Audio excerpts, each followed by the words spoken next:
Marami ka mang hiniling kay God na hindi niya naibigay, mas marami naman siyang binigay na hindi mo hiniling.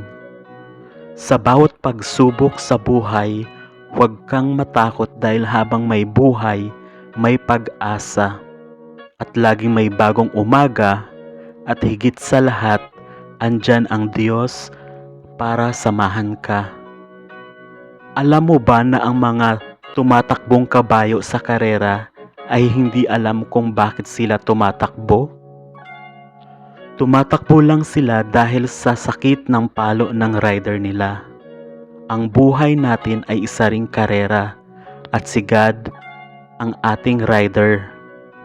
Kaya kung nasasaktan ka, isipin mo na gusto ni God na manalo ka. Follow for more. Asintado.